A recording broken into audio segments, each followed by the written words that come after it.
Hello, I'm Afiniki Akanet, author of Life Without Coffee, Choosing Happiness Over Stress.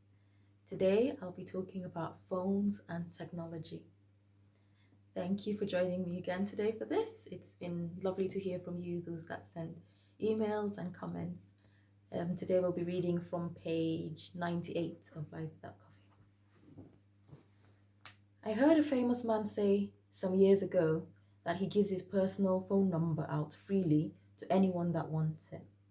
He had no problem with having it in the phone book for everyone to access and did not seem bothered by the thought of receiving too many phone calls from fans.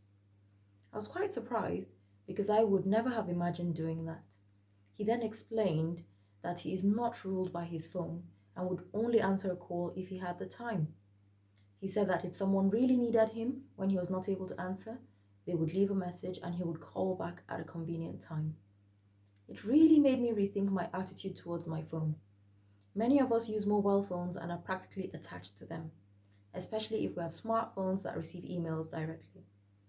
The phone makes a beep, and we jump to it faster than we would run to a crying baby. Sometimes I wonder if it would be easier to phone or text some people than to have a face-to-face conversation with them, because they are so engrossed with their phones even when you are right in front of them. I will not deny that I have had my moments of phone addiction too, especially when my business emails were coming directly to my phone at all times. But I have learned over the years that the phone can usually wait. I don't have to answer every call straight away. I do not have to respond to every message within 5 minutes. And I definitely do not have to check every notification as it arrives.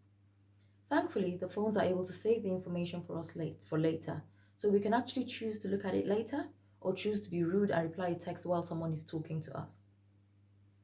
I still have to remind myself of this fact most days, especially when spending time with my family. I do not want to make people feel less important than my phone, but I must admit, phones can always provide a good excuse for getting out of boring meetings. As a student, I remember having a voicemail recording that said, "Sorry, I can't talk right now, but please send a text or email and I'll get back to you." It must have been in the days when I used a pay-as-you-go phone and did not want to spend money listening to voicemail. Or maybe I thought I might be in lectures or studying when people called.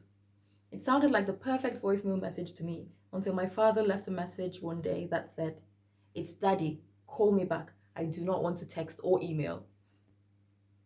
We laughed hard about that message for weeks, and I changed the recording because I realized it might make people feel like I did not ever want to talk to them, which was definitely not what I meant.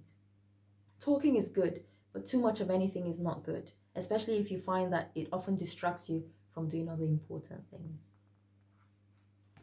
I go on to explain about how managing your time on the phone and on the screen can help with reducing stress, because some people find that they don't have enough hours in the day to do the things they need to do purely because they're spending too much time on social media or on their phones or answering messages that could be postponed to later. I hope that this has been a good food for thought today. We can all improve in this area. There's always something going on the phones. There's always something going on the internet, but we need to prioritize people right in front of us, family, friends, issues that need to be dealt with right now. Rest time, sleep time, we need to prioritize.